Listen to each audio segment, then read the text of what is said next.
Ladies and gentlemen, boys and girls, yes, we're back. If you're expecting this podcast to feature insight and knowledge about ADLG armies, I'm afraid you've got the wrong one. This is the return of the lockdown podcasts in what I think, given we're in lockdown 3 and we've been doing about 30 of these, probably does now need to be called the 2021 Series 2 of the lockdown podcast. We've got the full set of participants here again. We're chatting about painting, we're chatting about gaming, we're chatting about Yorkshire puddings, astonishingly enough, and we're also admitting what we bought over Christmas that's going to be in the painting queue over the next few weeks. So sit back, plug your ears, and get ready for the podcast. This means war.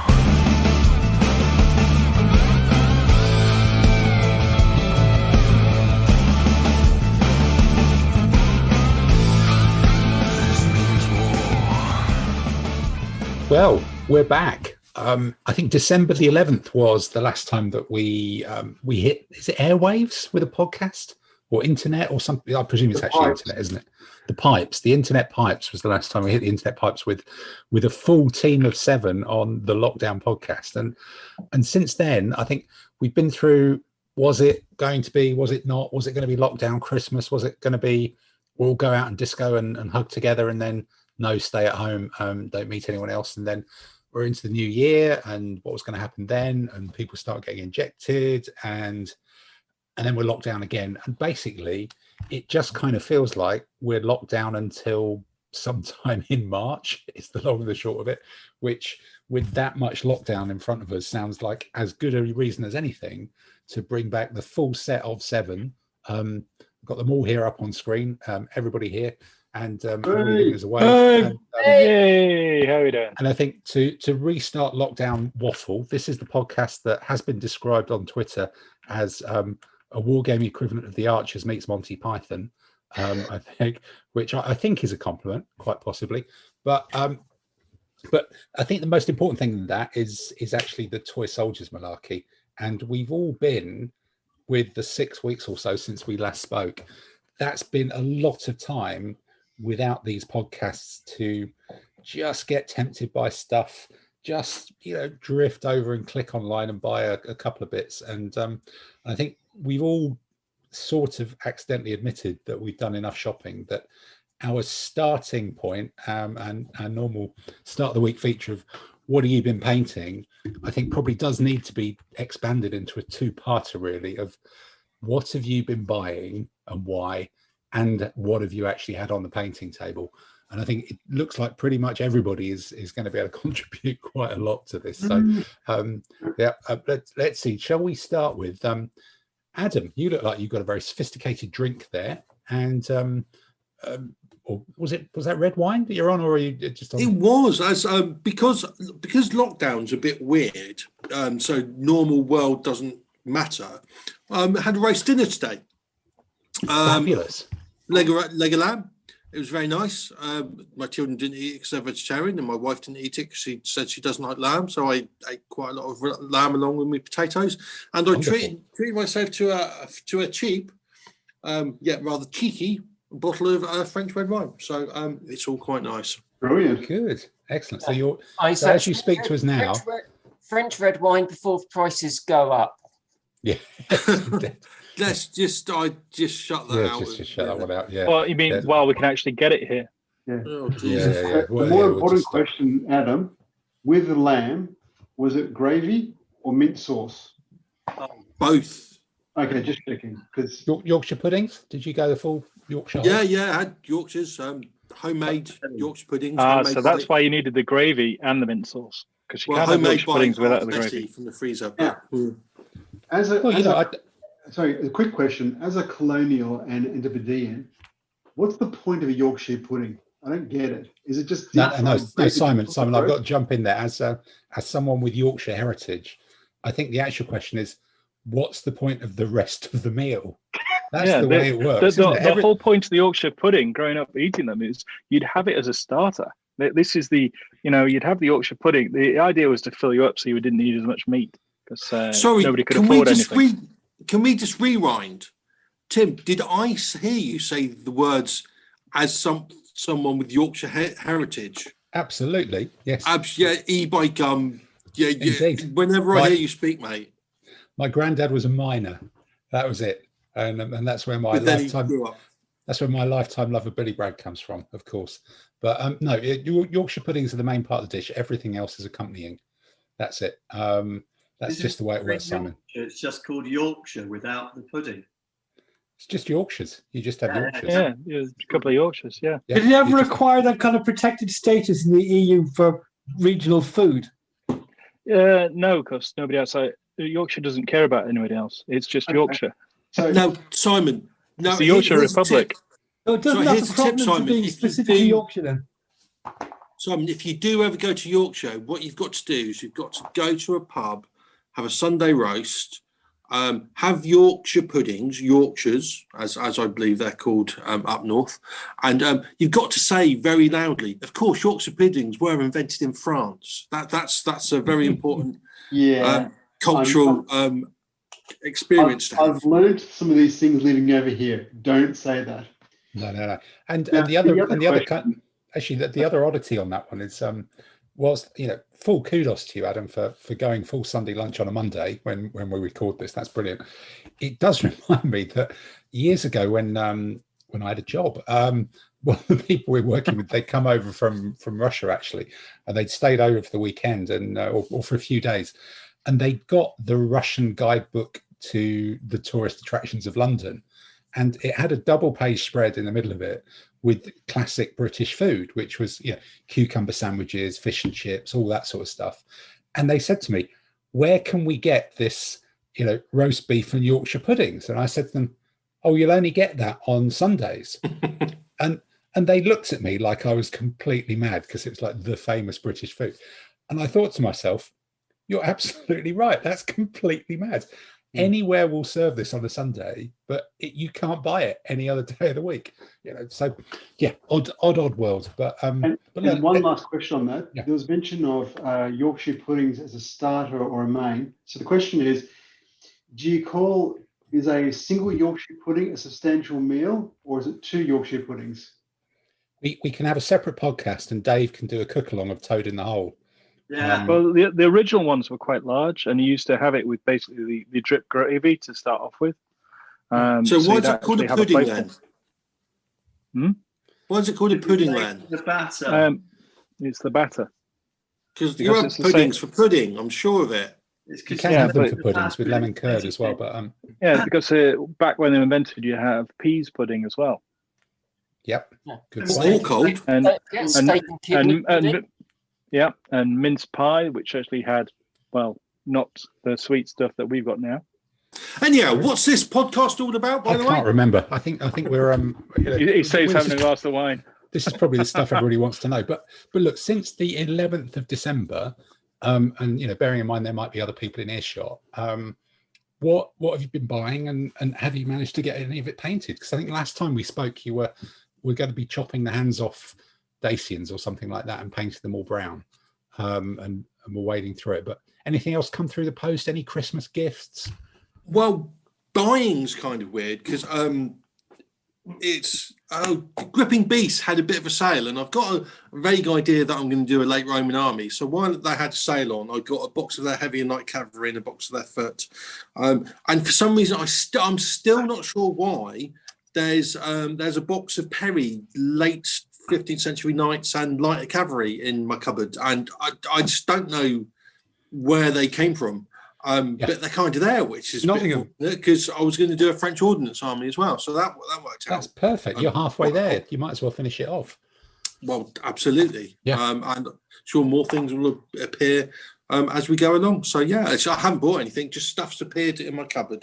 Just so you bought the late Roman Gripping Beast box and the cavalry box or the cataphract box, or I know the heavy cavalry and the light cavalry. 3 boxes, right? Yeah, 3 boxes. Because And then you found 2 more, yeah.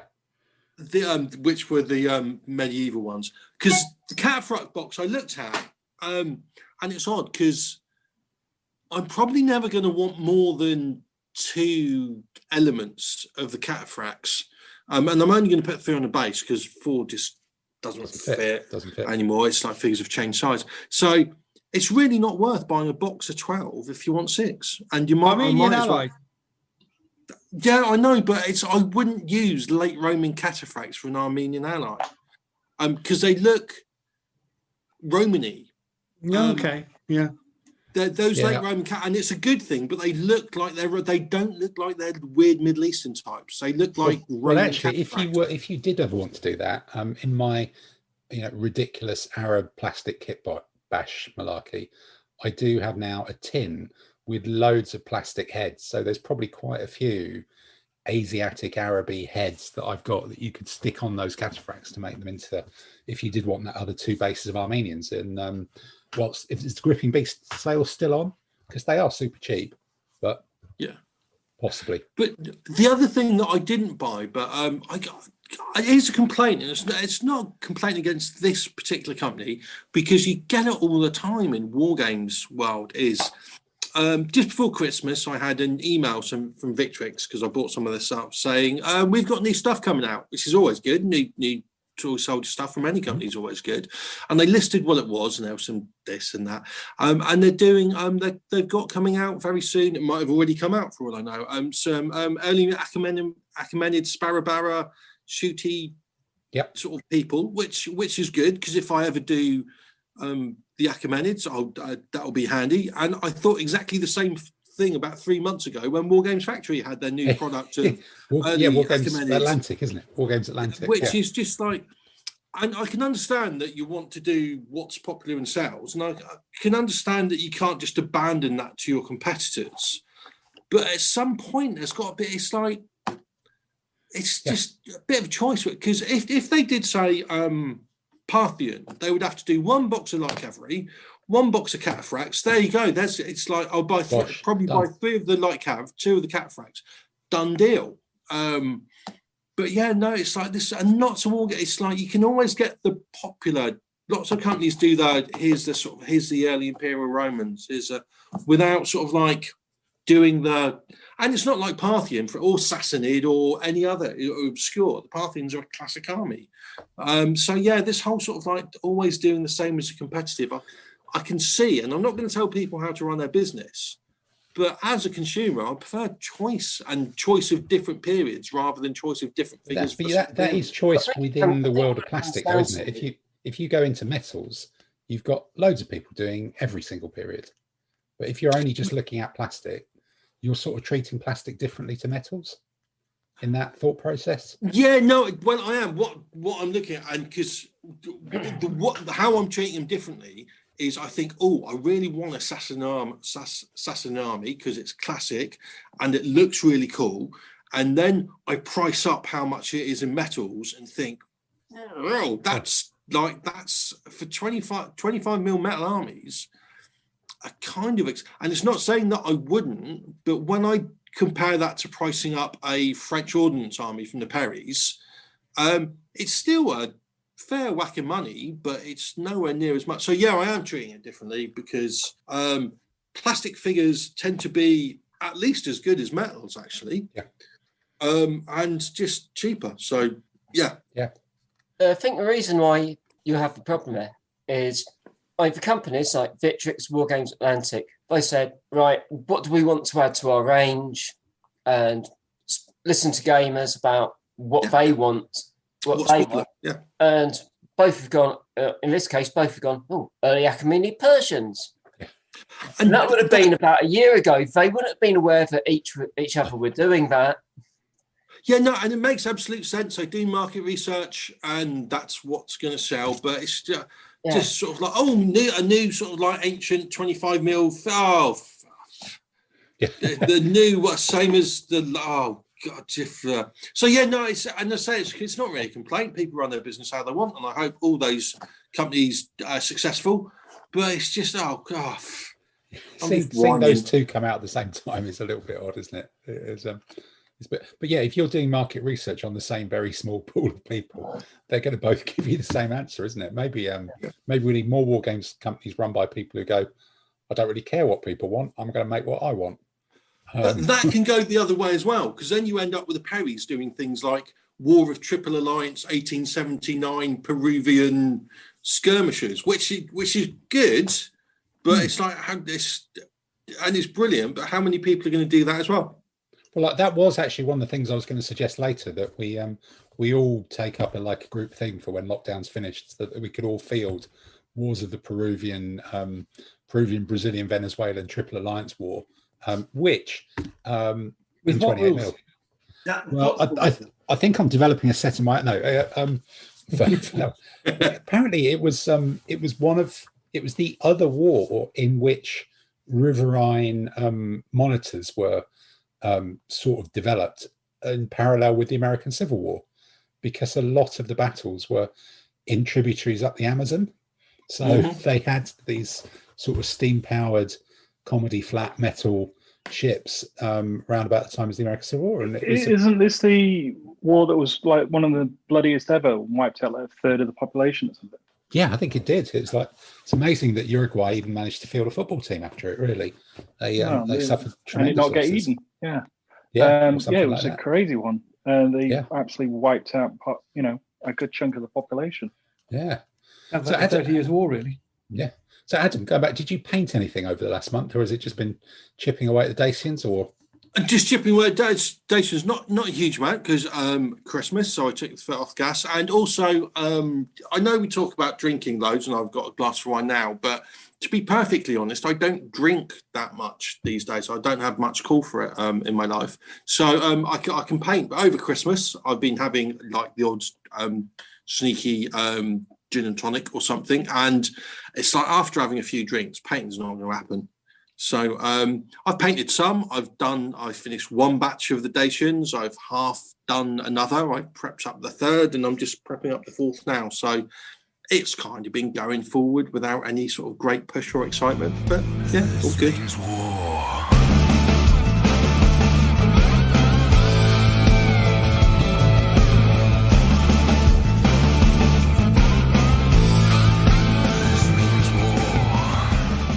Okay, well let's move along then. Andy, what's your series of shopping things, and what's your series of painting things since the 11th of December? Well, I've basically decided to buy and paint an army of Landsknechts. This arose out of an ADLG game which Simon and I did with 16th century armies, and I used an Italian Renaissance army. And I thought, well, that was a bit of fun. Quite enjoyed the game. So I thought, well, who does figures for them? And I bought some Blue Moon from Old Glory, essentially a whole army of them for about 120 quid. And so since then, 190 infantry arrived, and I've actually painted them all, which, considering you've got to paint them all different colours, I was quite impressed. I mean, to be fair, over Christmas time, what we normally do is we normally go to a residential conference where there's lots of lectures and things. And this year it was held on Zoom. So it meant that I could sit and listen to people waffling on about whatever it was, look at the screen occasionally, and get through shed loads of painting. And it was very nice. Fantastic. So were they like watching your face as we're watching your face now and thinking no. You were paying attention? No. I was the one notionally paying attention. So I've painted a lot. I've done all the infantry. I'm now painting the knights. I'm just trying to kind of make them as blingy as I can, really. And then I've got a couple of light artillery, few generals, and that's it. That's the army done. Wow. So what do you make of the Blue Moon figures? Because I've got some of their... I think they're quite nice, actually. Yeah. What I like is there's enough variety in them. I'm coming to the conclusion that I don't want my unit bases to be all the same pose and exactly the same. And Blue Moon ticks that box very nicely. Because they're quite big, aren't they? They are. I think they even sell themselves as 18s, don't they? Overtly. Yeah. But, I'd say they're substantial. I'd look at them as sort of 6 foot tall guys rather than giants. But yeah, generally speaking, they are quite solid. And I like them. I was quite impressed with them. Now, how did you approach that? That difficult decision about how do you paint a Landsknecht's ripped sleeves? Did you do one colour and do the gaps, or dry brush the top, or what was the way to get the fluffy stuff? Yeah, that was tricky, and I've sort of had a few failed attempts before I came up with something I decided with. My first attempt was undercoat everything grey because I can see what grey is. Then I painted I basically did the main colours. What I did was I got a colour chart of about 10 different coloured paints and cross-referenced them. So I did one guy like white top, black, blue trousers, white top, red trousers, blue top, red trousers, and expand that out, and you end up with about 120 combinations, and you just follow your way along that. So you do all the red bottom halves first, all the red top halves, and do it out from there. Then when I saw what colour the tops were, I tried to do the puffy sleeve bits in a sort of contrasting colour, and I tried a sort of wash down thing to start with. This was on the first unit, and that didn't go quite as well as I hoped. So next time, what I did was I did an undercoat. Well, I did the undercoat. Then I painted the bright colours over the puffy sleeves, and then I dry brushed the main colour over it, so that the weaker colour hopefully shone through. Okay, all right. So yeah, dry brush, a bit of all sorts of techniques there. Then really. Yeah. Did it the Blue Moon figures, Blue Moon Landsnacks, are they sort of like early Landsnacks or later Landsnacks with the giant trousers? No, these are sort of early Landsnacks, cod pieces, sort of, slit trousers and slit. Yeah. I mean, it's a variety of styles, but yeah, basically, these are sort of 1520s type things. They look like they're wearing pizzas on their heads. And that's some serious going there, Andy. Getting all those done. Well done. I mean, we saw the pictures of them. They look great. Thanks. Well, it's a put some serious effort in it. Yeah, thanks. But I mean, if you look too closely at any individual figure, it might not be that artistic. But the overall effect of it, with the variety of colours and couple of flags, and I think would give the effect. A large bunch of fancy looking dudes. And also another thing I liked about them was doing them as pikemen on an 80 mil wide base. You could actually fit 8 figures on a base because the actual base sizes were sensible rather than massive. Right. Okay. So I can get I had 32 figures on each unit base of 80 by 60 in 4 ranks of 8. Wow, that's pretty chunky, then, isn't it? Yeah. That looks like a solid mob of people. Yeah, that looks like a super thing. Good. Okay. And have you bought anything since then, or are you just actually maintaining the discipline to finish all 250 of them before you move on to something else? Well, you're always afraid you might run out of things to paint, which in fact I'm not. Yeah, it's always a big risk. I made a list, stuck it on the inside of my War Games cupboard of projects, and there's about 7 or 8 there. But I bought a few extra bits. I thought in the museum sale, since you adverted it to it, I needed some light artillery for the Landsknecht, so I bought them from museum. And I thought, well, while I'm buying from it, what else have they got? So I bought some Arab bowmen for my Sicilian Normans to make up the LMI bow that you need for that army. And on spec, I bought a pack of hoplites and a pack of the Indian swordsmen in the new Z range that you see beautifully photoed in the in their promotional material. And I must say I wasn't actually wowed by those figures. I mean, once I try and paint them up, they might look really nice. But on the downside, I thought the hoplites were all the same pose, 8 in a pack, which I thought was a little bit dull. Yeah, I think you can choose a mix. They've got 4 poses for those hoplites, and you either get a pack with a mix or you buy a pack of single pose. But, or maybe it's just the way I chose it then. But mine was a single pose pack.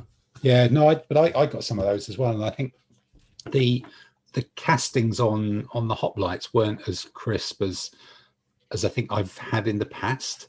Maybe they are just shifting an awful lot of them.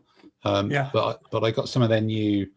We'll talk about later. Some of their new Persians, which were much crisper. So they sent me one of them as a free sample, which I hadn't asked for. But I got the impression on the hoplites, the Baturges weren't very well defined. Yeah, no, exactly. That was exactly what I thought with them as well. They weren't as sharp as some of the other ones, but I suppose it's the museum sale, so he's probably cranking out a load of stuff. But still, it should be. I wouldn't say that. They might paint up very nicely, but based on what people were saying and the comments saying, they didn't wow me when I suddenly opened them up. Let's put it that way. Yeah. So the jury's out on that for the moment. Okay.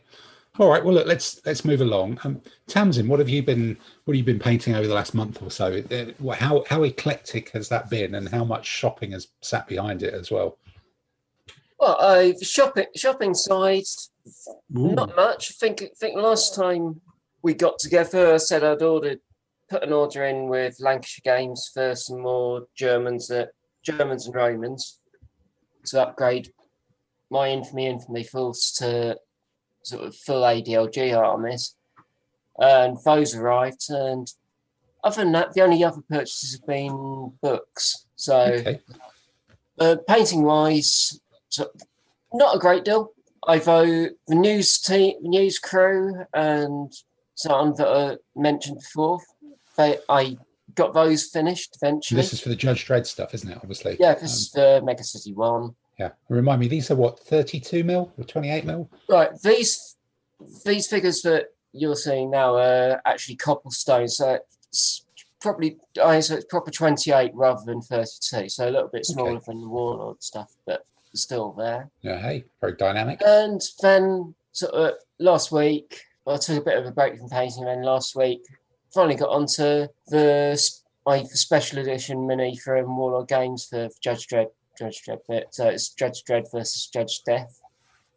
That is an awesome big sculpt. That's really nicely animated, isn't it? It's nicely animated, but it was an absolute bugger because it cast in metal and it doesn't fit. So there's a lot of green stuff work that had to be done. Oh right, that's a multi-part that doesn't glue together. Oh, that's difficult work. So there's a fair bit of green stuff work involved putting that. Have you just done green stuff to fill it, or green stuff to actually build up more of that? I do a lot of gap filling. Wow.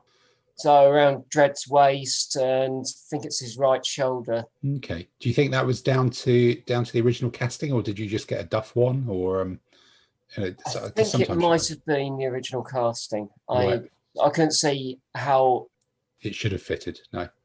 How it would have fitted otherwise. I think the detail was there. It was just the huge gaps when you actually tried gluing it. So how did you do that kind of spectral green smoky kind of stuff? Did you start black and then build up, or started with a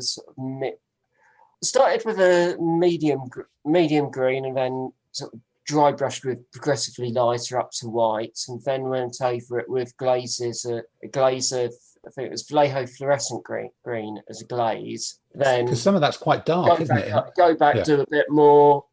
I do a bit more dry brushing with white. Go over that with the green glaze, and gradually building up. And so some really bright parts and some less bright. Well, that's really worth it. That's a really, really good effect, guys. That it's just a shame the figure didn't fit together cleanly, isn't it? That's you can't really see where the green stuff is. Yeah. So wow. All right. So once these guys are all guys and girls are all kind of in Mega City 1, is it back to has your Lancashire Games order arrived yet? Oh yeah, that arrived before Christmas, but I don't want because I was expecting to be moving out of London this month. Right.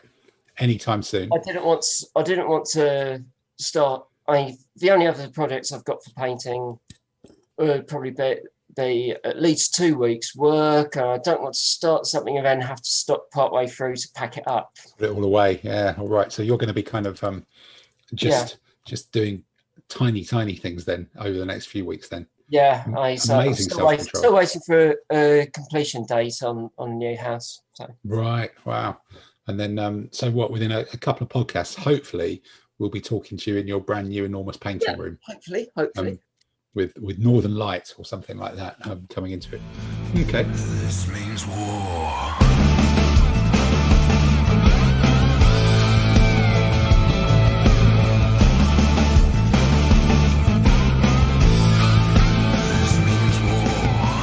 Right, well, look, going around from moving up north to North Harrow, Mr. Saunders, we've I know what some of the stuff that you've been collecting and painting because we did a dubious handover at the Hanger Lane Gyratory System after we both tramped halfway across London in lockdown 3 or whatever it was to do some synchronized exercise, or so it might be called.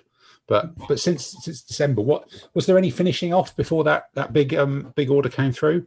There was some Byzantine cavalry which had been loaded. I mean, I basically tried to clear the decks, clear the painting table to make space for the new acquisitions. But like you always do, you get stuck into the new acquisitions, don't you?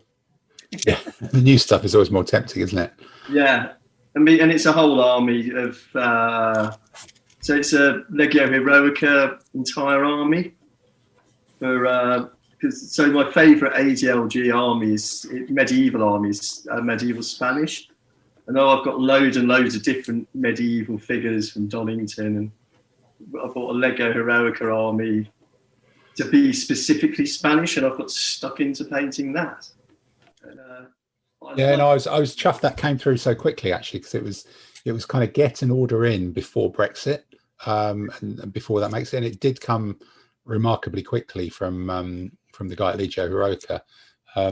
But it does sound like, from what I've been reading online, that it's going to get a bit more complicated to get anything in from Europe from now on in. But there was quite some weight of figures. You had something like 30 packs or something, 30 odd packs of the things, the full set. I bought his armies before. All my Arab figures I bought about 5 years ago.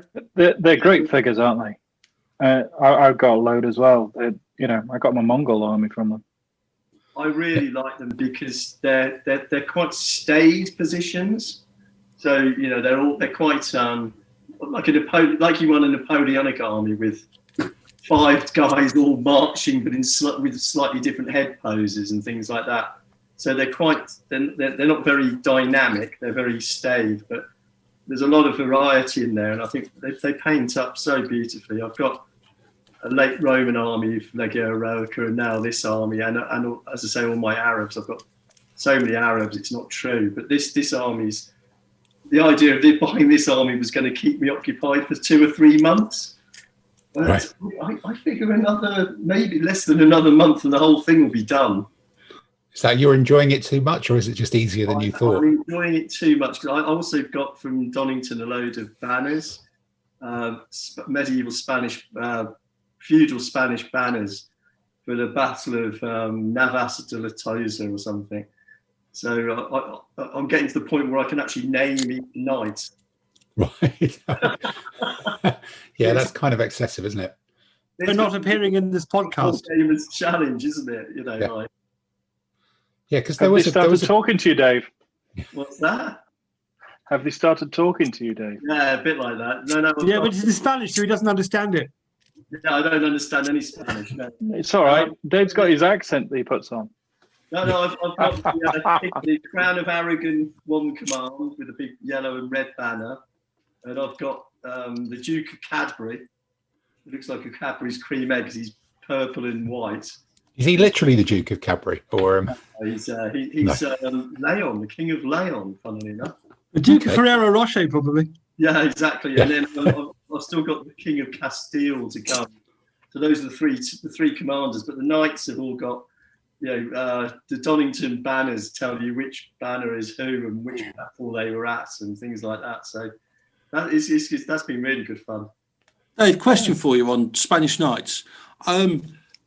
Do they look the same as Frankish, like French knights, or do they look, or is there a different style and they look Spanishy? If you see what, do you just use the same figures that you would use for French knights, or are there specific, I don't know, Spanish dresses that they wear, or Spanish armor, or Spanish styles, or is it? I think they should look slightly different. I mean, I've used Legio Heroica's feudal range, so they're in. I've got a mix of early 13th century and mid 13th century. So some have got kettle helmets, some have got great helms, and some have got the sort of in between, the sort of slightly like top helmet and a front face plate. But I actually think a Spanish knight should just have a round casque helmet. If any, I think from the WRG books, again, they should be slightly lighter armed, because they were fighting Moors, so it's more of a lighter cavalry action. And the shield should be slightly different, but these are just a mix of long Norman style shields and heater shields. Okay. But this is going to look fantastic, and that'll be my competition medieval army sorted out for certain. So those Spanish armies are on that sort of cusp from everybody carrying Norman type shields into everybody carrying those sort of heater type shields. Then they can get a proper mix of that.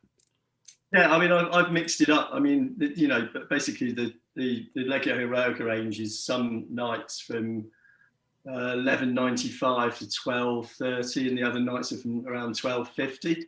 But I thought that they're basically, some of them are a bit outdated, whatever. So they're a mixture of both. But I've done quite a few sergeants with the knights. So the sergeants are in a lesser helmet and a kettle helmet. So there's more of them carrying the banner. So there's maybe one knight in a cast helmet and two sergeants, that sort of thing. Right. So you just got some more followers and stuff mixed in there then. Yeah, a bit like that, and that way I can mix up. So you say, these knights are elite, these ones are just ordinary. That sort of, and the Legio Heroica do really good generals, a bag of generals. So it's really easy to determine this is a general who's an included general, because a lot of the knights I use are included generals. So I've got all the options. In fact, I've got too many knights, as you always end up doing. So I'm probably going to have. Let's see. You've got the start of another army, Dave. That's what you've got. No, I've definitely got enough for 300 points. Should we put it that way? That's good. Wouldn't Spanish armies have been fighting each other? So if there was no Moors around, they'd get the hump with each other and have a fight, wouldn't they? Well, it's Castile versus Aragon versus Navarre. If Iñaki's listening, he's going to be really upset because I painted them all as Castile, Leon, and Navarre, and Aragon, but I've not painted any as Navarre. No, you need to take some Navarre. That's where we all go on competitions. A Navarrista, I suppose. Yeah. Because when we say, I ask him if he's Basque, he always goes, no, he's from Navarre, So Dave, was it Navarre? Was it Navarre that you were saying had really dodgy troops and they were all cowards? Yeah, exactly. It was them that you said that, wasn't it? Pamplona. Yeah, just all around the city of Pamplona, indeed. All those bulls they keep chasing around. It does something to their cojones. Yes, well, somebody does something, yeah. Because there was a moment over Christmas when everybody was, I think we were all watching various different versions of El Cid, weren't we? There was the Charlton Heston version on, then there's that new version on Netflix as well.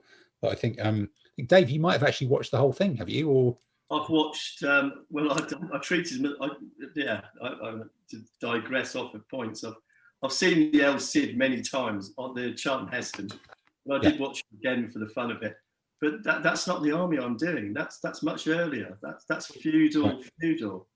Mine okay, and good. And that was no good for research, especially Charlton Heston. But and the El Cid TV show is obviously the wrong period as well for what I'm doing. But how is that? Because it's on my is it Spanish and subtitles or something? It's actually in English. It's dubbed into English. The one I saw on Netflix. It's kind of I enjoyed it. American. Yeah, it's not bad, I thought. It's kind of dubbed into American. If you turn the subtitles on and watch it with the subtitles and the dub over are completely different. Right. Usually is. I found a good series. I found a good series on TV over the holidays. That's a thing called Barbarian, and it's basically about Arminius leading up to the Battle of the Teutoburger Wall when the Germans captured the three Roman eagles. The German. Yeah. Is that Netflix and that well? goes. Yeah, it's called Barbarian. I thought it was quite good, actually. Yeah, they use German, Latin, and English, don't they? At various times. Yeah. And again, that's prompted on our little WhatsApp group this week, the discovery, and maybe we should just let everybody listening do this. If you do Google Maps search for the Teutoburger Wald, and then you'll get all the different, or the Teutoburg Forest, and then you get all the different ratings. If you click the button that says sort by lowest rating first, it's kind of worth doing. But no, so there's been plenty of stuff on telly as well. No, I think I did watch the Charlton Heston thing, and painted up or repainted some shields to match some of the shields from that. This means war.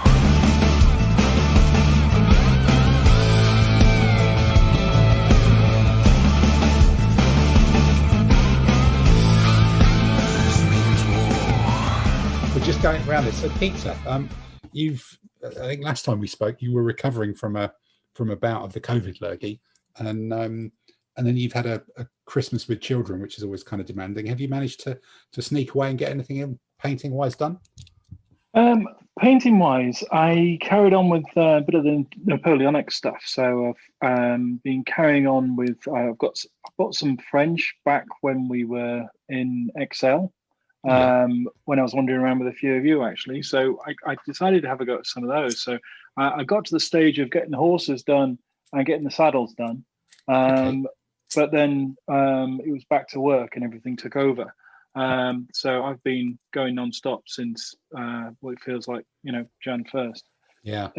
All a bit boring, but there we go. But present-wise and buying-wise, I was fortunate. Santa brought me some Army Painter metallic paints, so I can carry on my gold theme. Not only can I do gold, I can do all of the varieties of the bling stuff. Yeah? Yes, brilliant. I like it. Some serious nice bling, and I've tried them out, and they look good. A new pack of nice paintbrushes, which came in a nice sort of like velvet bag, and every size under the sun. So I was very happy with those. As well as I got some more contrast paints, some of those. And a new wet palette, because mine was looking a bit raggedy. So nicely set up, actually, for doing more painting, and families encouraging me to do more. Which wet palette did you get? Santa brought the Army Painter one. All right. Yeah. I was refilling mine this morning, actually, just thinking this just is a good thing. It's heavy, it's the right size, it's the right shape. It's just good for wargaming, even though it just feels like you should be able to find a cheaper version that's designed for some art or something, but that one actually just is worth paying for. It's robust enough. It's it can cope with me, so that's good. Yeah. I mean, for me, I like it because I can get that half an hour painting in and then close it up, come back to it, in between stuff when I have a break. So I'm quite pleased about it. Stuff for this year, I'm going to carry on with the Napoleonic stuff. I did. Have you finished the Bavarians, Peter? No, I just had your flags come through the post. Thank you. I've got that to open. It's sat here in front of me. So I've got various projects. Yeah, I've got various projects to finish and everything else. So it's almost a case of I've just got to, focus and use up some of the days off that I've still got stacked up to sit down, relax back. It's just finding some peace and quiet and doing it. Right. Yeah. Well, look, I think we all are kind of keen that you carry on with your day job, really, as well. That's all kind of part of the plan. But in terms of days off, certainly from my point of view and the stuff that I've got through, it's been a kind of fairly eclectic and productive set of painting. In fact, I'm just thinking maybe the best way is to actually have a quick look at my PayPal account and see what's kind of gone out from the last, because it's just very difficult when you're sat here not to it just says PayPal payment. You can't, it doesn't tell you what you bought. Oh well, no, that's the bank account thing. But if you look at the actual PayPal thing, so if I'm looking, so what did I do in reverse order? So I've just got Adam, you'll be delighted with this. I've got 2 cans of Plastic Soldier Company Dunkelgelb that have come through, your favourite colour, and I've undercoated a whole armies full of World War II Germans in Dunkelgelb. I think the last couple of days the weather broke finally, and I was able to get out and do some spraying. So was that 10 mil? Yep, 10 mil stuff. So kind of replacing all of my 10 mil stuff, and now I've just got a lot of things in Dunkelgelb, and I've got to take that decision about, now they're all undercoated, do I try and do the camo before I do the Army Painter wash, or do I do the Army Painter wash first, or do I try and do an Army Painter wash just in the to coin a phrase from another podcast, crevices, and ooze it into those crevices, and then do something else technical. Try that with one vehicle and see how it goes. That'd be sensible though, wouldn't it? But I've got. Sorry about that. You know, damn, no, but that's a very good point. What are you leaning towards? I think I'm leaning towards painting into the crevices with the army painter, and then maybe sort of dry brushing with the Vallejo Dunkelgelb equivalent, which is called Middlestone. That is a very, very, very close match for the army painter one.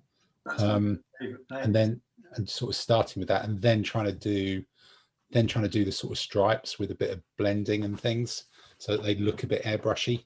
But it's not going to be. I just want to. It looks like kind of my next project, but that a lot of that stuff. Some of them were the Red 3 tanks I've got. Some I undercoated some of the Victrix stuff as well. Some of the Arrowhead miniatures things as well. So I've got a load of Stugs and bits and pieces. Then just a couple of days before I got that, because I've still not got the British green, and I've been umming and ahhing. Do I buy the British green spray from Plastic Soldier Company because they've now got it in stock themselves, or do I go for the dark green spray from Halfords, which looks pretty similar, but I don't know what the color match would be for that?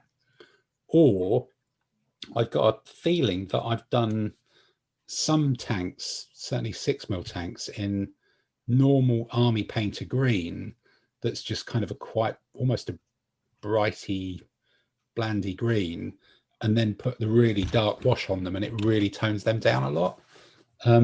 So I've got about 2 or 3 different ideas to do for it, but I suspect I'll end up just buying the army painted stuff. And then before that, which is going back about a week, I had to order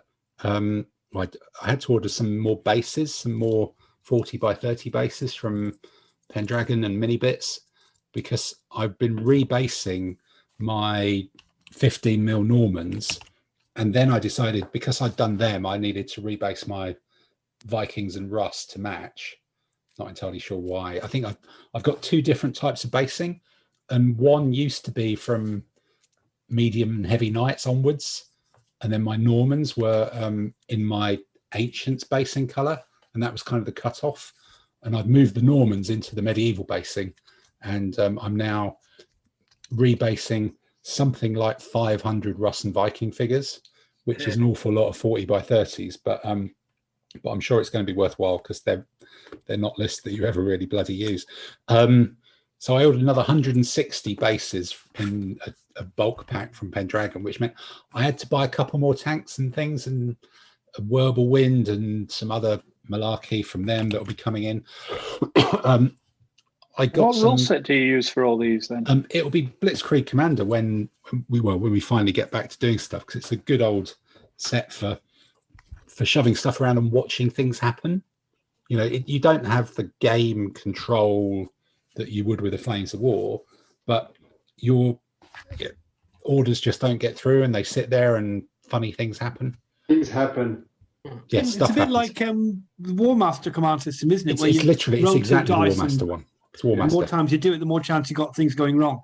Yeah. But the good thing about it is you can get that sort of like, for World War II, you can get that sort of like sweeping armoured advance thing going on. You know what I mean? Yeah. So World War II game that's basically about the tanks. There are infantry as well, and the infantry is useful and good, but you can get that whole sort of like hit them with the artillery, and then the armour rolls forward and breaks through, and it's all quite exciting.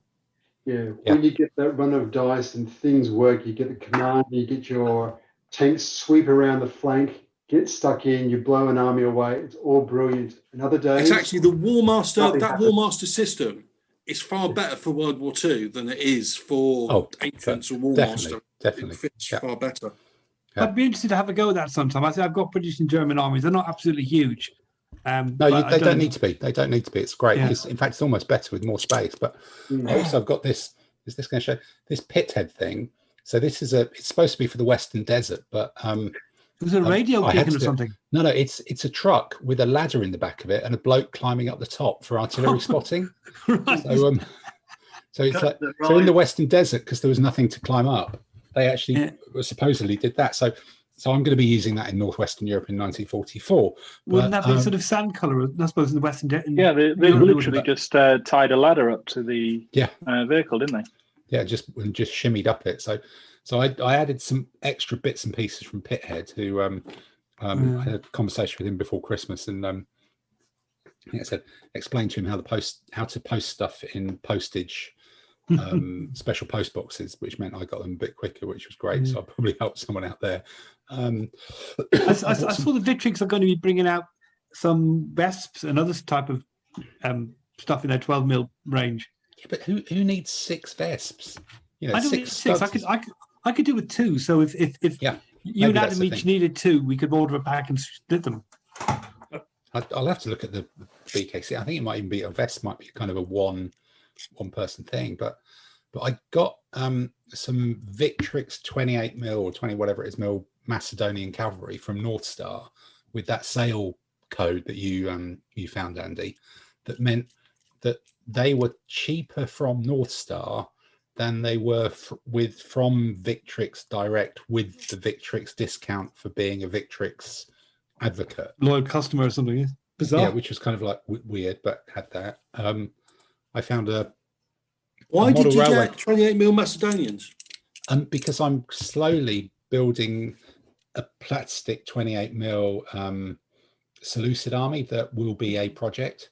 So, you know, like you do, I don't admit it to myself, but every now and then another bag of the Victrix stuff, you know, with 24 pikemen turns up and gets put in a cupboard, and I forget about it, which is actually why I at some point, if you've got any spare hands with Romphias from your Thracians, or heads and things like that, spare arms and legs from the Thracians, I'd love to have them, because I think there's some kit bashing to be done with the Victrix sort of Peltasts box set, and to stick some Romphias and some other heads on them to turn them into other types of Thracian Peltast, because nobody really makes great Thracians that I've found. One of the things that makes it really difficult to accidentally buy stuff, or really easy to accidentally buy stuff. Now, I've heard, I think it's Simon came up with the term or the concept of an eBay accident. Yes. Where quite close to me, there's a really good toy soldier shop that stocks historicals as well as Warhammer and stuff. Yeah. You think as an accident, accidentally buying stuff on eBay. I play most of my toy soldiers there, so I've got to walk through this, and there's all the Victrix stuff. Oh yeah, and there's all the Perry stuff, and there's all that stuff, and there's and it's not very well fastened, is it, to the hooks? It just jumps off the wall at you, doesn't it? All you have to do is pick it up and give them some money, and it's yours. Yeah. It's just like really. Yeah, you can't even give them money now. You know, COVID. You just wave this card at them, and they just let you take it away anyway. It's brilliant. It's the future. It's really, really clever. So yeah, an accidental purchase of that, and it's an army that I'm pretending to myself I'm not collecting. I had to buy some more flock because I realised my flock was too dark to complicated. I found Orwell Model Railways seem to do very cheap flock. I think it's like a shop in Ipswich or something bizarre, but it was just cheaper than other people's Javis flock. I bought quite a bit. I bought quite a bit of stuff from museum as soon as their sale started, because I've got this plan to replace my Essex Sparabara with the new museum ones, which are really nice. And then when you're on the website, you kind of think, well, if I'm buying the Sparabara and the Archers, I'll have another unit of hoplites, and then actually I could do with some more Mycenaeans, because there's a different way of putting the Mycenaean army together with more spearmen and less chariots. And I've got more chariots and less spearmen, so there's a few more Mycenaeans. And then the new museum Thracian cavalry looked really nice, and I've been kind of umming and ahhing about the Zeiston ones, but I'm not sure they quite work as well for Thracian. So I've got some of them, which are really good, really clean castings. So I think there might be something going on with the hoplite ones possibly, but the new castings are really, really sharp for that other stuff. Yeah, all this odds and sods from Pithead. Pithead do some really, really obscure stuff. That was back in December as well.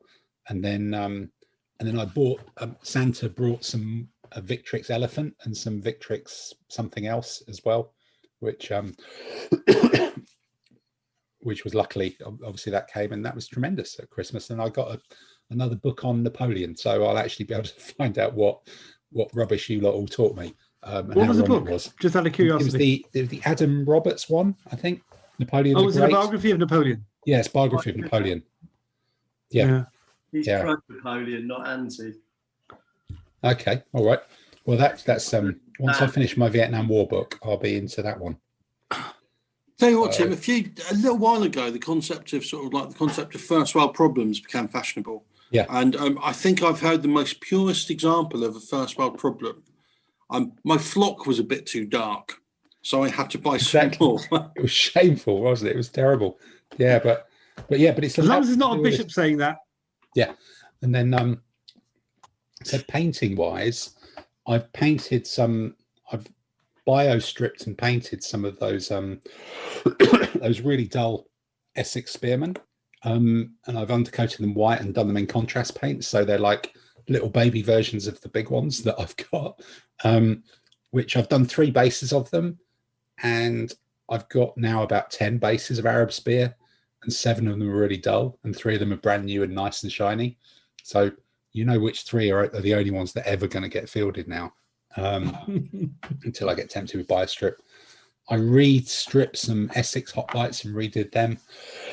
Spent quite a lot of care on them, even though it was only 2 or 3 bases, and that was kind of worthwhile. That was just trying a different style of painting because I had a bit more time over Christmas, but I'm still not sure it's worth spending a lot of time on hoplites because all you see is the shields. It literally is. So I've been trawling. Well, your opponent sees. Yeah, true. That's true. Yeah. Sees the shield and maybe the helmet. Yeah. You see their back. How did you try painting them? What technique did you use? Well, I undercoated them in white, and then doing a sort of a Dave thing in reverse. I gave them a really dark wash, sort of a black wash, and then I painted the white back onto their linothorax armor and those little protrusions at the bottom, so that it maintained the ink in the cracks, in the crevices, as we say on this podcast, and then I did kind of some little tiny stripes of color on the protrusions and around the shoulders and things like that to differentiate them. And I basically just took a lot more care overdoing them and built them up from white. And I've been trawling Pinterest, that I think me and Dave have both talked about quite a few times, for images of Greek shields, and I'm trying to work out exactly the right size to print them out onto transfer paper, because not only clearly transfers are much better than anything I could paint myself, or more accurately, they're much better than the painted shields I did when I did all my hoplites about 20 years ago, that now look like they've been done by someone who was much younger than I was at the time, because they predated LBMS transfers even existing, I think.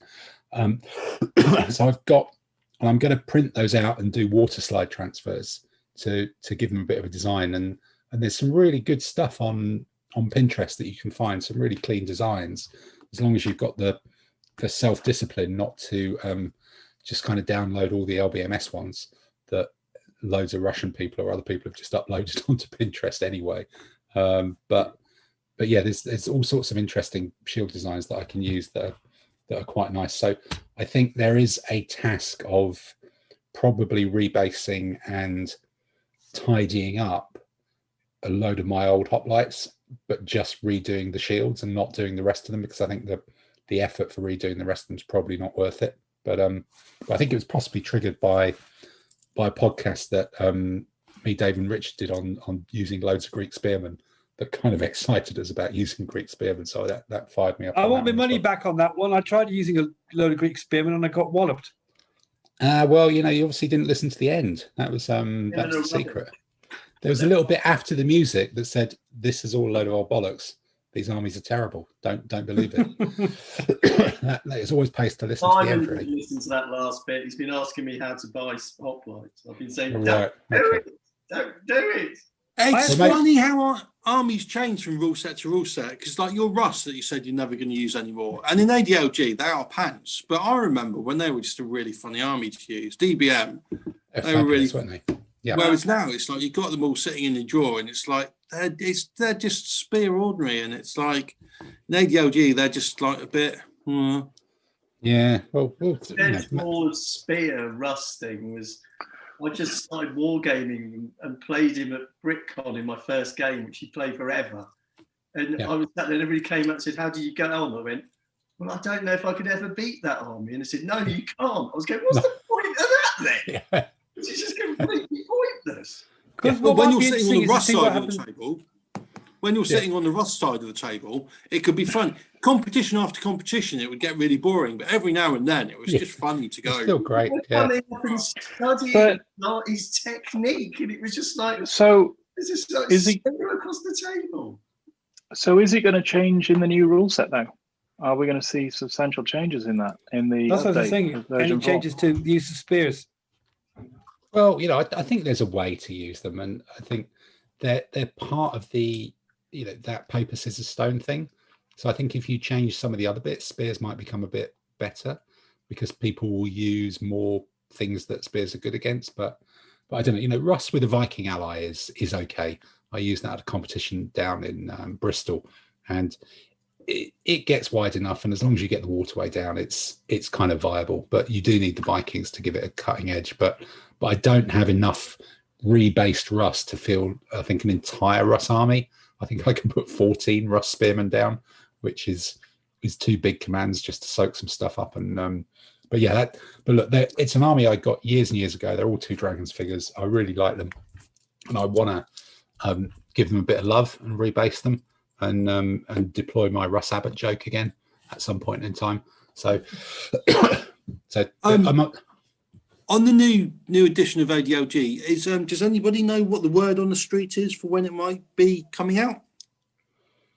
Well, I think there's been a couple of things on Facebook where the Fireforge games in Italy and somebody in Spain have both posted, "We are the partner for the Italian Spanish language version." So that suggests to me that it's getting close or closer because they've identified someone to be a distribution partner, which you don't do if you're just kind of faffing around with not a plan. So you would hope it's getting pretty close, to be honest. But I guess everybody's lives are a little bit disrupted at the moment, so it probably depends what's happening with Hervé and his real job, whatever that is. But it could well be by Easter. I would almost certainly say it's got to be before we start gaming again. That would probably be my given guess. But does anyone know if there's going to be? So that's Easter 2022. Yeah. Yes. Well, we'll never know. Does anyone know if there is or will be a British distributor? It's always North Star. It's been North Star for the last 6 years, and he's done Brattle Empire as well. They've even put it online as well. He even said he will be. He posted about it. So it'll be North Star then. So but they've not put up pre-orders or anything yet. So I guess it's coming around. The last time we bought 25 copies in one go or something. Something like that from the club. club. Somebody picked them up from a show, didn't they? Yeah. This is war.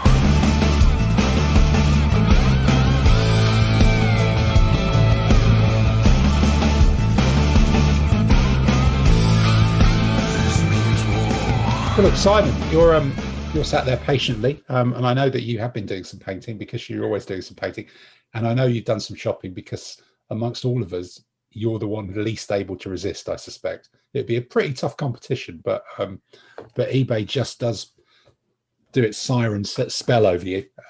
So what's since the beginning of December? What has moved through the Leroy Mayer kitchen? Not as much as your purchases. I have been impressed with all the random stuff that you've been buying. The biggest thing for me that I purchased, there may have been an accident on the Lancashire Games website. Accidents do happen. He did, yeah, and you have to look after your small suppliers, especially in this pandemic world. And he offered a 20% discount at Christmas time, so it would have been rude not to. Oh, well, that stuff's cheap to start with, isn't it? Yeah. That's why I ordered the extra Romans and Germans. Practically free. It's practically paying you to take them off your hands. Lancashire Games had a sale. That is like, yeah. Yeah, so he did this nice sale. So I went for not the actual Lancashire model ones, but it's the Vienna range, the one that. Oh, okay, that range they got hold of, yeah. Yeah. So needing that, I've done a lot of Renaissance. So what do you need? More Renaissance. So I bought a bucket load of their Ottoman Turk range, so I could do an ADLGR Renaissance Turkish army.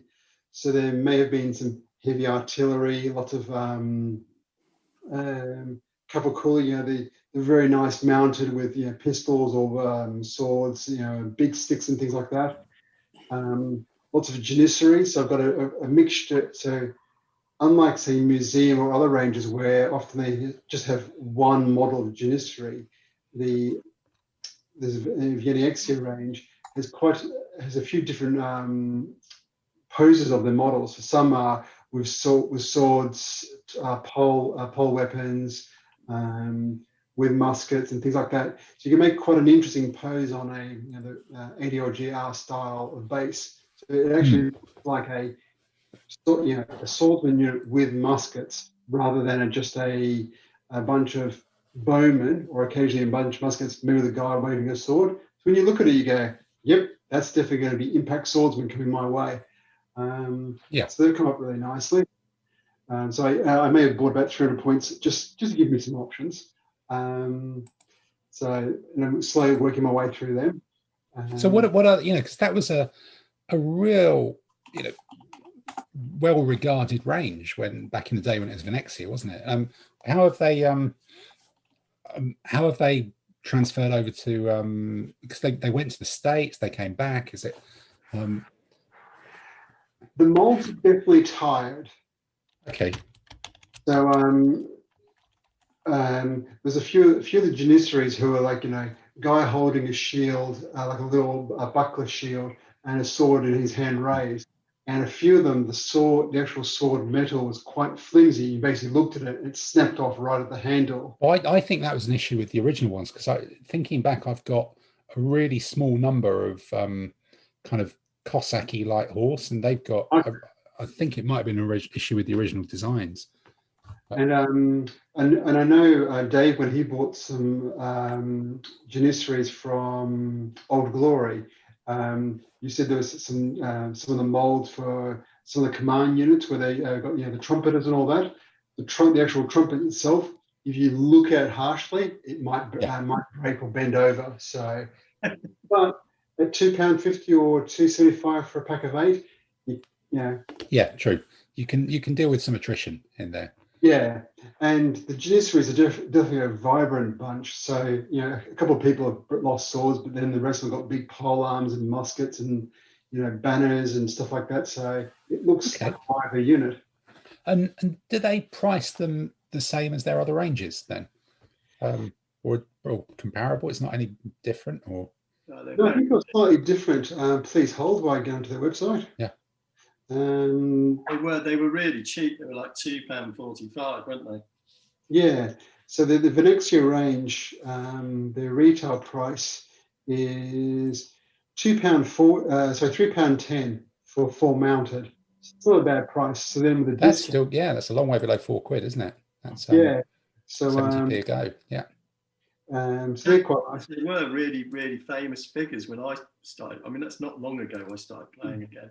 Yeah. They were really well-respected figures then, weren't they? Yeah. I suppose if they managed to buy the molds for not very much at all, it doesn't matter. They can charge a lower price. Yeah. So the each of the miniatures is not as sharp as, say, a good Essex or a good museum one with a nice sharp and all that. But nothing but a bit of milliput and a few files, and not be able to go outside for during, let's say, a lockdown. Actually, yeah. Sit here and file some models and get them looking nice. So I think they'll look quite spectacular once you get the whole army on the table with lots of banners, all pretty reds and greens and stuff like that, and mad colours on the horse and big guns. Look really good, and my opponent charges straight through them all. Yeah. And didn't you? I'm not dobbing you in here. I'm dobbing myself in. I've just remembered that we did a furtive backstreet exchange of some QRF figures as well, which means you must have placed an order for QRF at some point, or was that a long time ago? No, that was part of the Turk army as well. So what I did is I bought some of the QRF ones and the Lancashire models. The Venexia, okay. A different range as well, so just make it a bit more vibrant. So and I only met Tim because we happened to be exercising in a similar location. We just happened to walk past each other. It wasn't planned. Yep, that wasn't getting my eyes tested. No, exactly. No Barnard Castles involved here at all. It was an en passant jousting kind of experience at the end of 12-foot poles, for sure. Yeah. So, and the thing that I'm looking at purchasing is, I'm a big fan of museum miniatures. So it's like, what more can I buy from their 25% their sale? And this year they're doing 25% rather than 20%, which is quite nice. And I have been looking at and I've put the order together to do a hoplite and a Alexander the Great army type of combination. So, because if you buy those two, you can do all the classic Greek style Seleucid and all the other ones. So I'm just about to hit the proceeded checkout, so this could get expensive. All right. It does. It sort of creeps up, doesn't it? You think it's very cheap, but then you realise you've ordered 15 packs or something. Yeah. And 20 and 30. Yeah. Never done a hoplite army, so I listened to the podcast, and I hope the models look okay, because I know that spear is not particularly exciting, but I think it would look just quite impressive, especially in a more period-specific competition. Lots of hoplites running around and stuff like that, and you can make various, this is Sparta jokes and all that. So No, well, but I think bear in mind with them, they sell their own LBMS shield transfers direct, and nobody else sells them. You can't get them from LBMS, so that's always the thing to bear in mind with that one. Okay, then, good. Well, I think that's I think that's. Well, we're going on. Oh, can I ask for some shopping advice? Go for it. Yes, shopping advice. People might be able to help me. It's because I've got to do some baggage for my Dachshunds, and what I want a baggage camp that will kind of work for tribal barbarian type people for a few hundred years. 25 mil. Donington. Anyone reckon Donington does 25 mil? Oh, 25. Yes, 25 mil. So it's I could trawl the internet a lot, but I'd be tempted. I think Pendragon / Mini Bits, or whatever that brand is, do a range of animals in different sizes, and also war bases do some animals in different sizes. Okay. So, and you're going to buy something from one of those two anyway. War bases, it's just 25 mil animals. Okay, so but if you want a 25 mil army, having some animals while you're buying some bases or while you're buying some 10 mil tanks or something like that is good. I think they could double up as a stampeding herd in some armies as a ritual, like a scythe chariot. Dacians, you want loads of racks of dead bodies hung up for position. Skulls and things. You can also buy some, maybe from war bases, you could get some, like an MDF cart or something. Mm-hmm. Glue that in or paint that up. So that's just a kind of cheap one-stop thing. But I've not gone too big. And I think mine are just kind of pigs and goats and stuff. Just sat there, because in 25 mil you're going to lean over the table and knock it off, aren't you?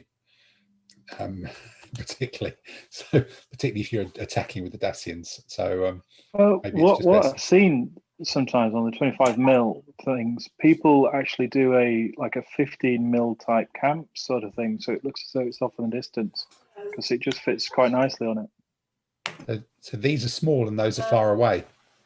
Yeah. Big cow, little cow. Big cow, little cow.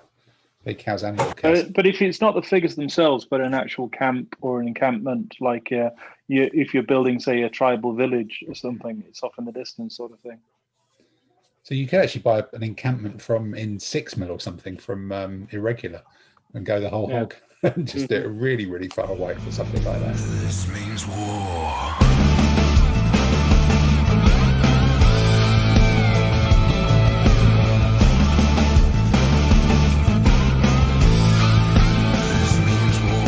Well, look, we've done painting, we've done shopping, we've done shopping advice. Possibly that could become a new feature. People could email in with how can we help them buy something, and we can make our own slightly half-hearted suggestions, but possibly off the basis of that start. Personal shoppers. Personal shopping, yes, the personal shopping feature.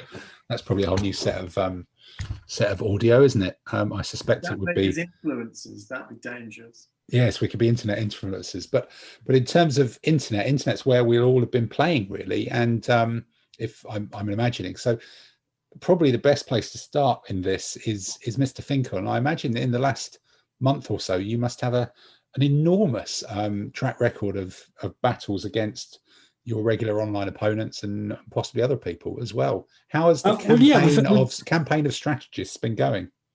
We got fed up of doing Romans against hairy horse barbarians, so we skipped some of those. So we had a really good game of patrician Romans against Huns, and basically Battle of Catalonian Fields. And I was patrician Romans. It's the first time I'd ever won a game with them. And Dave was somewhat surprised when my army consisted mainly of impetuous cavalry and not a lot else.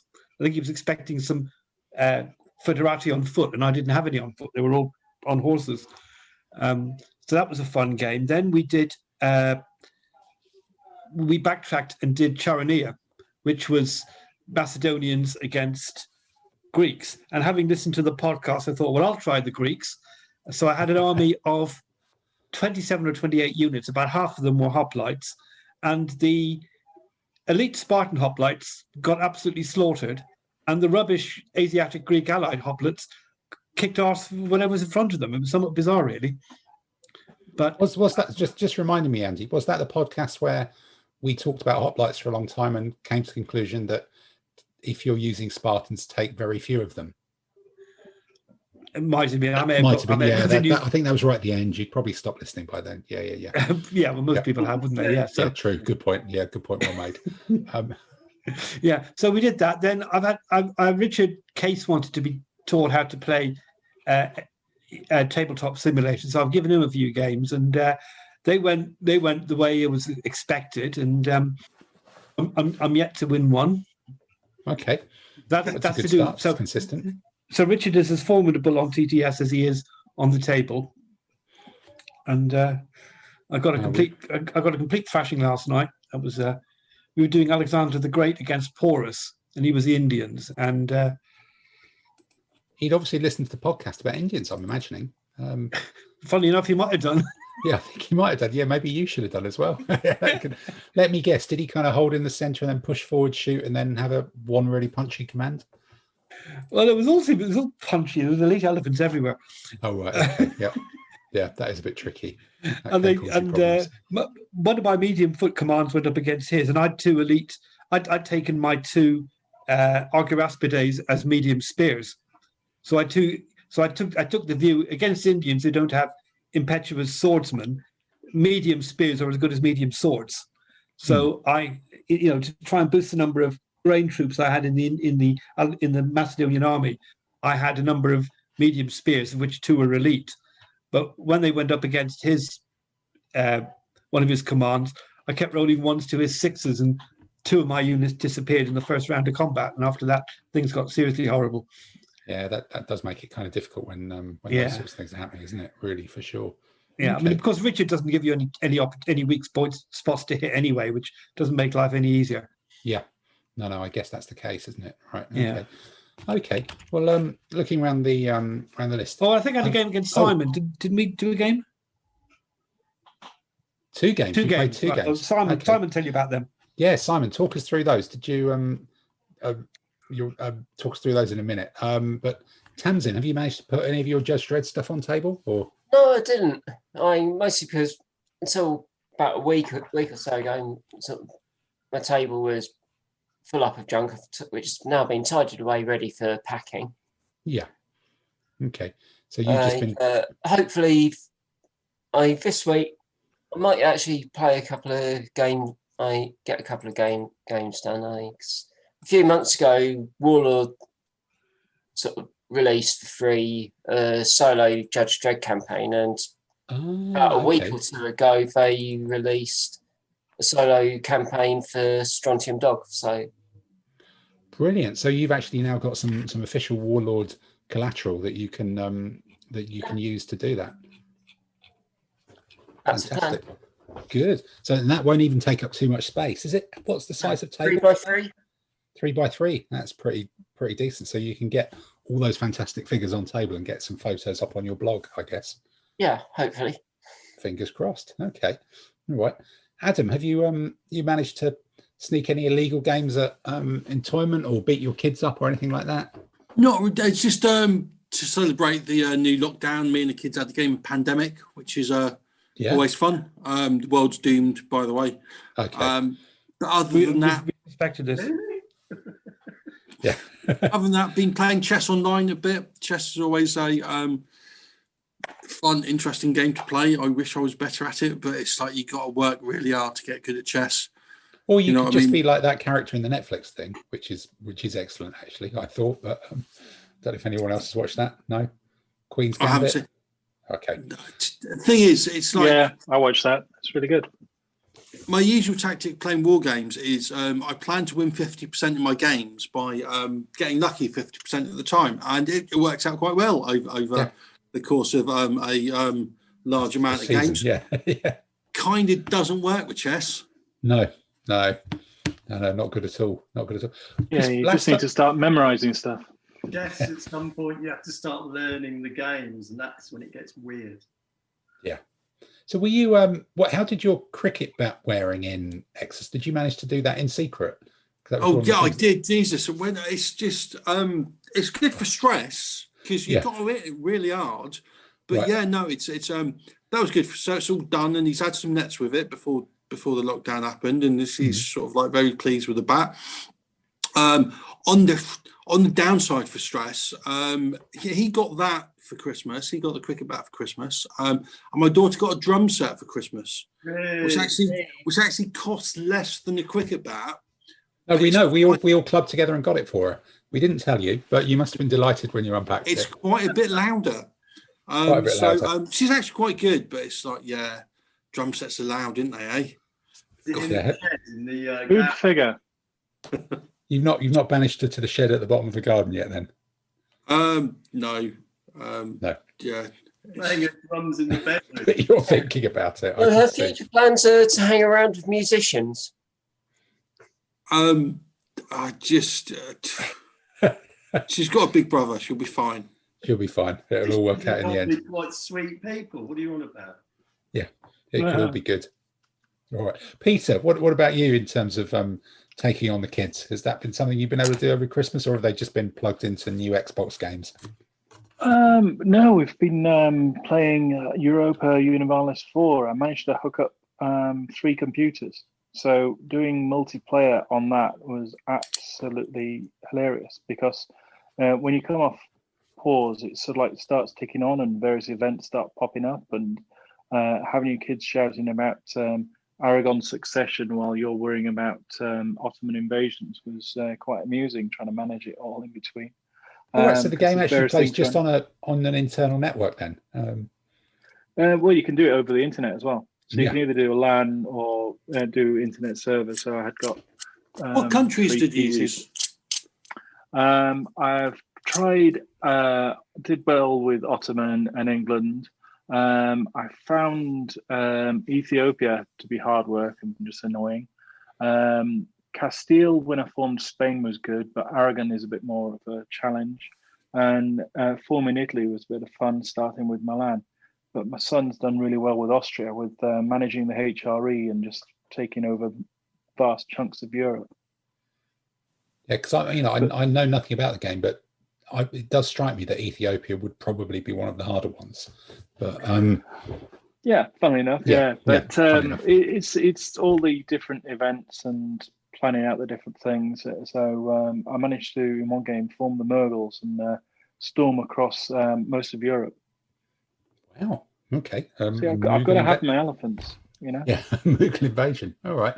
Any sort of actual tabletop wargaming, or has it all just been online and?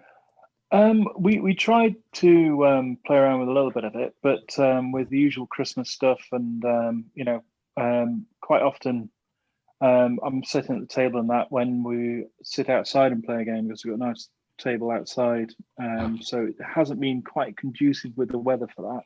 And inside it's had all the Christmas stuff and everything else. So looking forward to playing a few games on the tabletop, doing some tabletop simulator, and actually pushing some miniatures around when I finish painting some more stuff up to test out some more Napoleonics.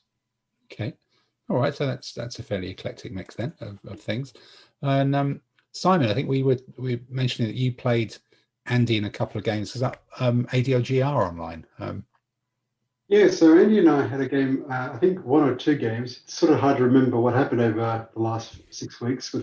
Your artillery sat there and shot the shit out of my pike keels, I think. Is that what happened?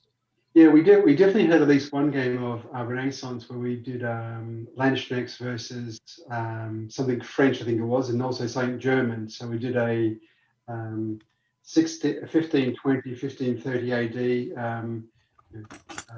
Italian city-states of Milan, Venice, and all that getting attacked by the Germans. So the emperor came over the mountains and said, "G'day, I'm here for your town." And that was quite a lot of fun.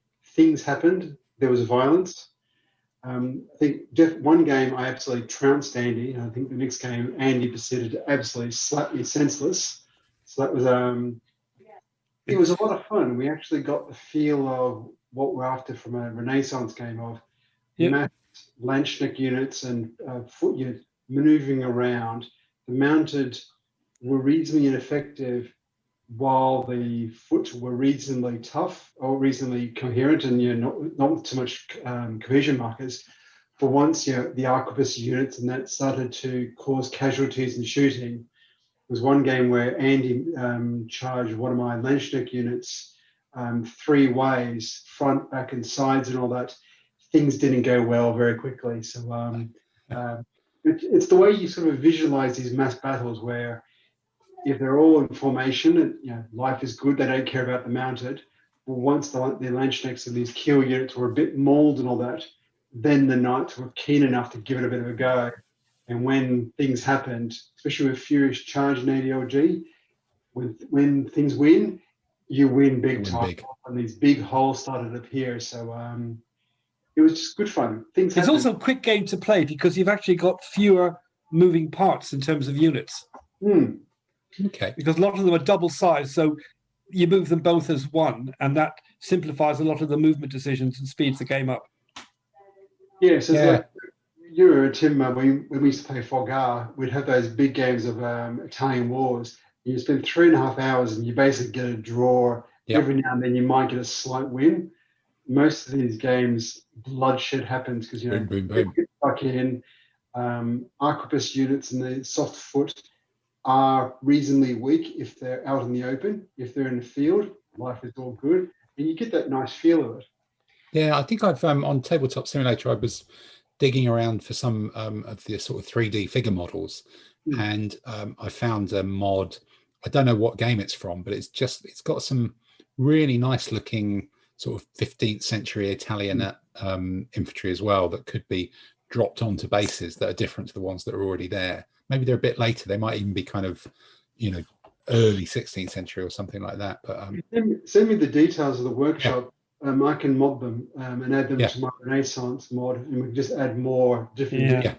Exactly. Yeah, it's got some nice little people. Yeah. We just need a few tweaks on points values for things like arquebus, and then I think it's pretty much done. Wouldn't you say, Simon? Yeah, it definitely gives you a good game. Things happen, things are violent, and things maneuver around the way you'd want to do.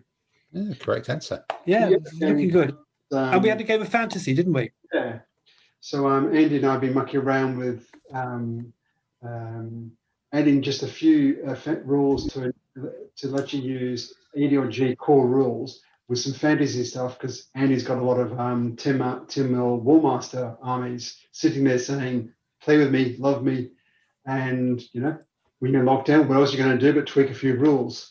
So we had a game on TTS of my dwarves versus Andy's elves, and I got butchered.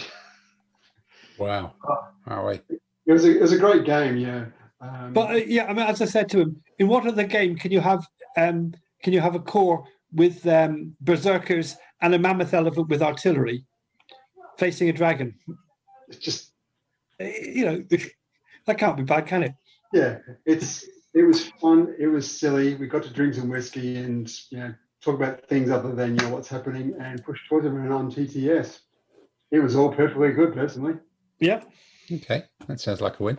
And then Dave, kind of coming to you finally. I know we actually played a game fairly recently, I think last week sometime, that was linked to the Justinian Byzantine podcast that was quite entertaining.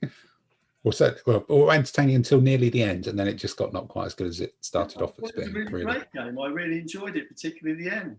Yeah, that's funny, that, isn't it? You get different perspectives on the same game from two different people. Really, I thought it was a marvelous start, but did one of your units get sent off, Tim, for a professional foul? Yeah, no, there was no VAR, unfortunately, so we couldn't appeal it as well. We tried to chip the keeper. We're a long time ago since the world of Paneka, I think. The most interesting I thought about our game was I'd forgotten the rules. Yeah, it does go quite quickly, doesn't it? It's so long since. I mean, I haven't even played on TTS, even though Andy has desperately been trying to persuade me to play it. I realised we were playing, and I was going, my light horse is shooting, and I've forgotten what the rules are. Yeah, you were trying to shoot cavalry at factor 1, weren't you? I think that was it. I was like, convinced. Luckily, I remembered them, or most of them. Yeah. Especially no, but we used lots more light horse. It would have been quite funny if at the end we gone bloody hell, you know. Oh no, nightmare. Yeah, but we used two different Byzantine armies, Justinian Byzantine. One with all the Goths and the Herald ally and stuff like that, and yours was the fiddly around, much more kind of drilled and organised one. And the terrain fell wonderfully for me. It kind of jammed you in a corner, and I threw about 10 Gothic cavalry at you in a big line that you kind of struggled to redeploy to deal with, and would look like you were going down until I just couldn't quite kill off your left flank general. He fought manfully, bravely for far too long, and then suddenly my army ran out of people, and I lost. But it was good to get them back on table again and put some of those armies together in TTS and start using it. So I think I definitely want to do a bit more of that going forwards as well. I think as a civil war, it was much more interesting than you'd think, because they were very different armies, and I really enjoyed it. I thought it was a good game, and you always do when you win. Yeah, well, I've set the table we started up with our two armies up on TTS as a mod, so anyone can now go into it and they will have those two armies and the army lists ready to go to replay that game with those two things. But I don't know if there's any way of checking if anyone's actually done that. Maybe I should see if there's some stats. It might have been a wasted amount of work, but in terms of wasted amount of work, there is one bit of work which is never wasted, and that is Andy's quiz.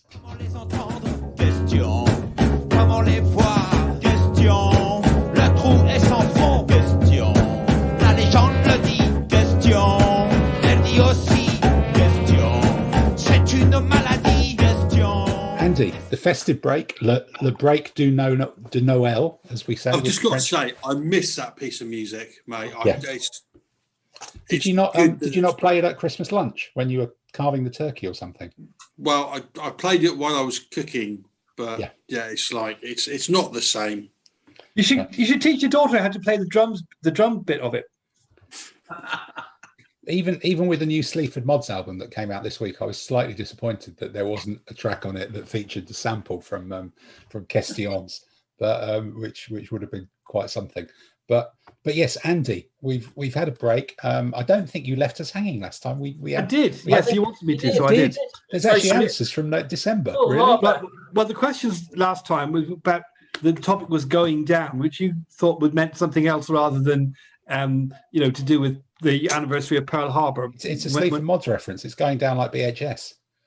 Anyway, the first question was, which unfortunate coincidence connects the cruiser HMS Edinburgh and the submarine USS Tang in World War II? Being sunk? Tang was, I think, torpedoed, sunk by its own torpedo. I'm not Yes, sure. that's right. As well. Correct. They were both fatally damaged by their own torpedoes. Hey. Carelessness, yep. Abounds. Right, number 2. What was the nationality of the warships which sank the French battleship Britannia by gunfire in 1940? What was the question? The English did it. What nationality were they in 1940? British. We sank them. It was in Mers Al Kabir in Algeria when the Royal Navy tried to get the French army to either join them or surrender, and some of the French didn't like either option, so they fought back. And we killed loads of Frenchmen. Well, Britain's always been fairly ruthless when it comes to letting other people have a navy which can outnumber the Royal Navy, hasn't it? Let's be honest. Yeah, they're not quite as ruthless as they were now back in the day. But, well, we're outnumbered anyway, so what's the point? Yes, indeed. What's the point? Right. Number 3. What rare fate befell submarines CSS Hunley and HMS Thetis? Sunk more than once. Yes, that's it. They sank twice. Yeah, the Hunley was an American, as a Confederate submarine. More than twice, wasn't it? Yeah, I said more than once. Yeah, that's right. Wow. And it was one of these things. Actually, guys inside it kind of rolled and cycled it to make the thing move along, and they had an explosive spar torpedo to blow up against enemy ships. But unfortunately, this blew up the submarine, and they sank and drowned. Anyway, the Confederate Navy sort of fished it out, cleared the bodies out, and gave a new crew. And more or less the same thing happened twice. Sorry, before you go on, should explain, because not everybody will know what a spar torpedo is. And a spar torpedo is absolutely brilliant. It's basically an explosive on a stick. And you hold one end of the stick and you ram the other end of the stick against the enemy ship and it goes bang. So it's not a torpedo you buy in a corner shop then? No. Okay. They normally use this as what we call fixed mines, tied to the riverbanks and stuff, beds rather. But on a sort of your own ship, it's a bit dangerous unless you've got a very long spar to ram with, and the submarines didn't. Anyway, the HMS Thetis was sunk on its trials in the Mersey in 1939, and most of the crew were trapped, and a lot of them drowned before they could get people out. It was then recommissioned. There's a film about that, wasn't there? A fairly short film, I'd imagine. Black and white film. Could be. There was certainly a big court case about it, which we learned about in law school. But then it was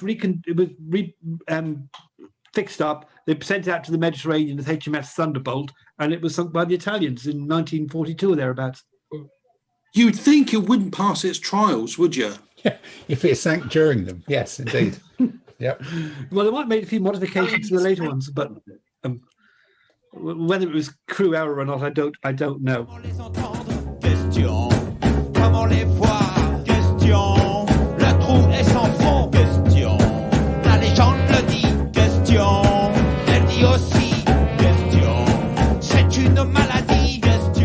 This week's quiz is called Changing Sides.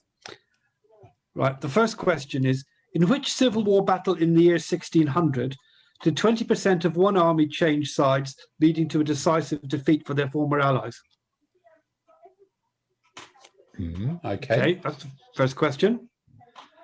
The second one is, at the first major battle of the English Civil War, Edge Hill in 1642, the parliamentary left-wing cavalry was defeated when one troop of their cavalry changed sides during a royalist attack. What was the name of that troop's commander? Turncoats, yeah. Yeah, and number 3, at the Battle of Leipzig in 1813, an entire German contingent of Napoleon's army changed sides and went over to the enemy. What nationality was that contingent? What, the entire German contingent you just said? Yeah. German. What nationality No, was it? that's not the answer. German is a generic term for basically anywhere between France and Poland. Okay, I thought you were giving us quite a big clue there, Andy. But yes, I thought we were back to Germany. teaching Tim about Napoleonics again in a kind of backhanded way. Germans at that point, Tim. Right, they were Germans. Right, okay then. Fabulous. There were Germans is not the answer that I'm looking for. Okay. Generic terms All of right. nationalities. Okay, so our turncoat quiz then we'll return next week with the answers, and we will return next week with probably no answers to anything really. Question. Comment les voir? Question. La trou est sans fond? Question. La légende le dit? Question. Elle dit aussi? Question. C'est une maladie? Question. Before we wrap up, I've listened to some other podcasts, and I've just realised that one thing they all say at the end is, can you go on to Apple iTunes podcast and leave us 5 stars, please? What? But if anybody even knows how to do that, that would be hilariously funny. Or is that a 5-star general? Is anybody actually going to leave us 5 stars? Yeah, well, apparently if you leave less than 5, it's just not worth it. Or Does that mean we change the music to 5 stars for Andy's quiz in future? No, I don't think we ever changed. No, we're not that desperate.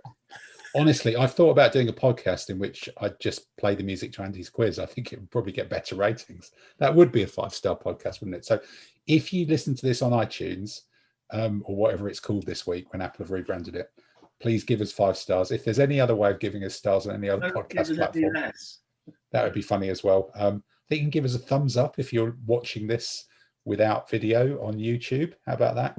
And not even sure what that would achieve, but it would just make us feel slightly better about wasting our Monday nights chit-chatting to each other. So on that note, it's time to say goodbye to the Gang of 7. Goodbye, everybody.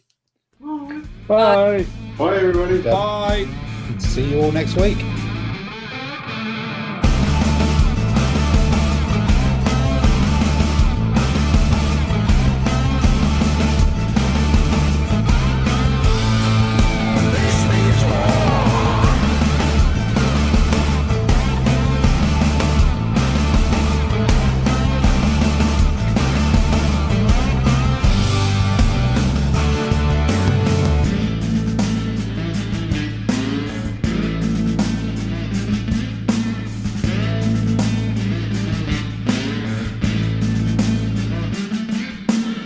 Just had a really terrible idea. People could send us in pictures. We could do something like Gardener's Question Time. You're now getting disturbing. If I planted these hoplites, what would grow? Well, I think that might be a museum miniatures, but it might be one of their early ranges in 1949. Well, you turn this into Antiques Roadshow of miniatures. Prince Paul Regiment. With a yellow flag with an inverted V.